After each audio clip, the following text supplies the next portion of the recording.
Si me permiten, compañeros y compañeras, voy a seguir un poquito más con el tema que he tratado en las últimas videocápsulas. Les planteo el siguiente problema.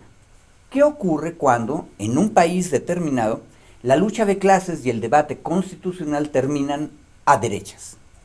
¿Qué pueden hacer los países en donde los derechos humanos y las libertades han sido mejor protegidos ante el dolor de los pueblos que aún sufren limitaciones y violaciones a esos derechos cruzando la frontera? México ha debido lidiar con ese problema muchas veces. Ya les conté aquí, el proyecto liberal mexicano logró abolir la práctica de pena de muerte desde el siglo XX, hace al menos 50 años. Pero en Estados Unidos ese castigo sigue siendo la ley de la tierra.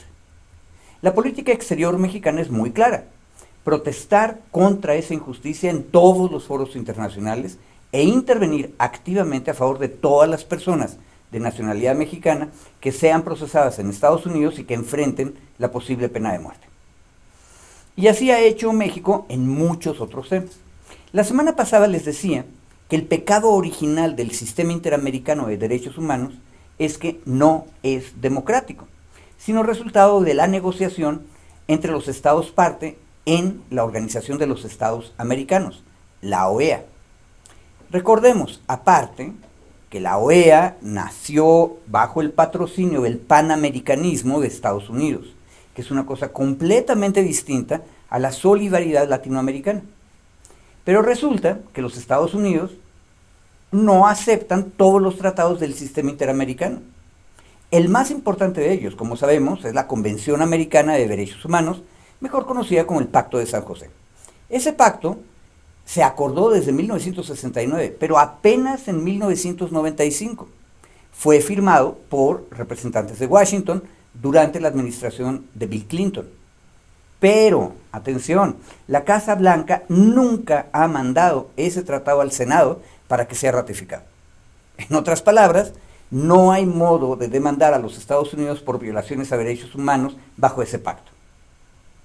Pese a eso, en 1997 México le solicita a la Corte Interamericana de Derechos Humanos, la CORID, que es uno de los órganos creados por el Pacto de San José, una interesante opinión consultiva. México llegó a la CORID preguntando si los Estados Unidos estaban obligados a respetar el derecho a protección consular de los mexicanos procesados penalmente en la Gran República Angloamericana. El antecedente de la opinión consultiva era que México había realizado gestiones bilaterales varias frente a Estados Unidos a favor de algunos de sus nacionales, y cito aquí, quienes no habrían sido informados oportunamente de su derecho a comunicarse con la autoridad consular mexicana y habrían sido sentenciados a muerte en 10 entidades federativas de los Estados Unidos de América. Hasta ahí la cita de la opinión consultiva. La Corte Interamericana resolvió a favor de México y en su opinión dijo, aunque Estados Unidos no haya ratificado el Pacto de San José, sí está obligado por otro tratado internacional, la Convención de Viena sobre Relaciones Consulares, a dar información sobre la protección consular a los detenidos. Y por lo mismo, la Corte dijo, yo puedo opinar sobre este caso y opino en contra de Estados Unidos. Este ejemplo, compañeras y compañeros, nos muestra la flexibilidad de los instrumentos internacionales, pero también sus límites. En Washington, la capital imperial, el principio de trato con todo el resto del mundo siempre ha sido que los acuerdos multilaterales siempre son sospechosos. Eso dicen ellos. La República Imperial siempre va a preferir relaciones cara a cara con cada una de las naciones del orbe. Y por eso es que muchas y muchos camaradas de nuestra América siguen pensando que la OEA es el Ministerio de Colonias de los Estados Unidos. Cosa rara, hoy en día Estados Unidos es el país primitivo, en donde los derechos humanos y las libertades están menos protegidos.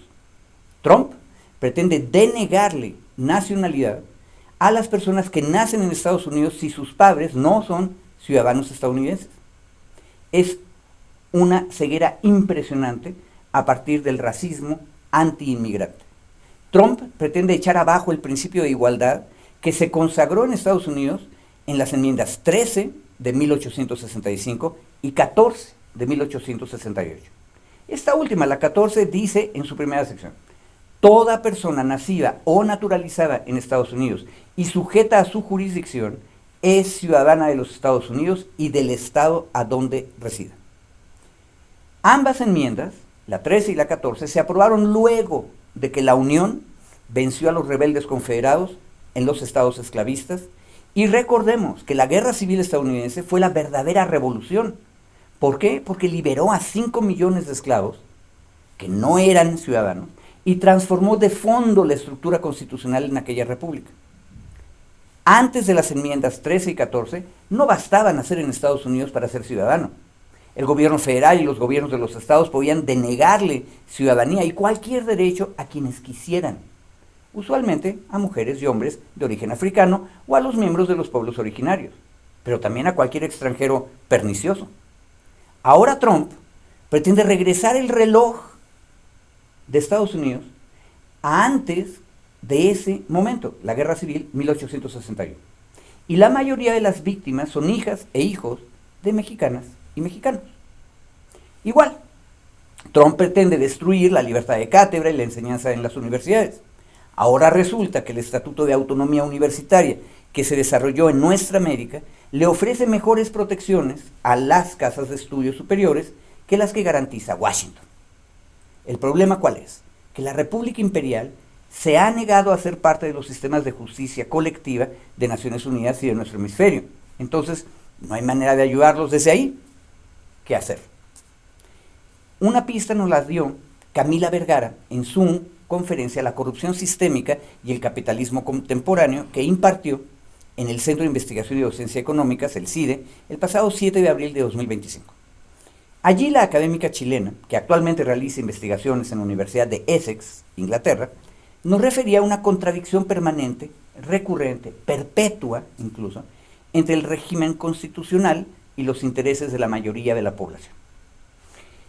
Si bien es cierto lo que nos enseñaba Niklas Luhmann, del que ya hablé aquí, acerca de que el subsistema político de la sociedad compleja absorbe e integra poco a poco a los grupos excluidos y marginados, lo cierto es que una vez que son incluidos, los vencedores populares de una etapa de lucha de clases, bien pronto sufren que sus dirigencias se empiecen a separar de sus bases sociales, lo que Michels llamaba la ley de hierro de la oligarquía. Camila Vergara nos propone estar atentos a los procesos de oligarquización que afectan cualquier sistema constitucional y al mismo tiempo, como contrapartida, estudiar la irrupción plebeya que desde abajo renueva y pone en duda al sistema constitucional. En el caso mexicano, muchas compañeras y compañeros de mi generación hoy en día se visten de luto por la desaparición del primer régimen de la transición mexicana a la democracia y se duelen de que desaparecieron los órganos constitucionales autónomos, etc. Pero se olvidan que los avances de la década de los 1990, Autonomía Constitucional de Banco de México, CNDH, IFE, INE y la muy elitista reforma sedillista a la Suprema Corte, ocurrieron al mismo tiempo que la represión en Aguas Blancas y Acteal. La irrupción plebeya de 1994 ganó mucho, una reforma profunda del Estado, sin duda, pero las ganancias fueron capturadas muy pronto por élites de una nueva, y eso sí, muy plural, partidocracia. Por eso es que a todos nos dejó insatisfechos ese primer régimen de la transición, y por eso es que surgió el movimiento popular que lo desarmó a partir del año 2018.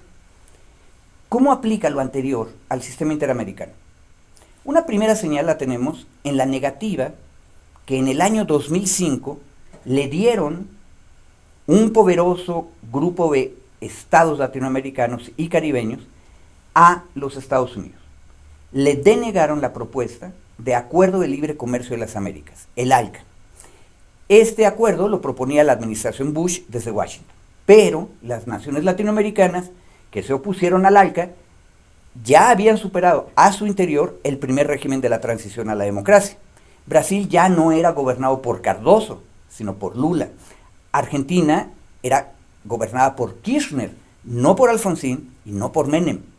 Y en ambos casos había ocurrido la irrupción plebeya de la que nos habla Vergara. La confluencia de gobiernos progresistas en Latinoamérica fue capaz de detener las pretensiones de la República Imperial en el hemisferio. ¿Qué ocurrirá ahora? En que hay una nueva ola de irrupciones plebeyas que transforma nuestra América. Importa reflexionar sobre esto, compañeras y compañeros, no solo por nuestras naciones, hacia adentro, sino porque las y los ciudadanos de Estados Unidos se enfrentan hoy en día al abismo de la derecha clasista, racista e imperialista. Recordemos, en este momento, al poeta nicaragüense de los 1970s. Nada es Oriente, nada Occidente. Poseemos un mismo sol y una misma miseria nos cobija. Muchas gracias.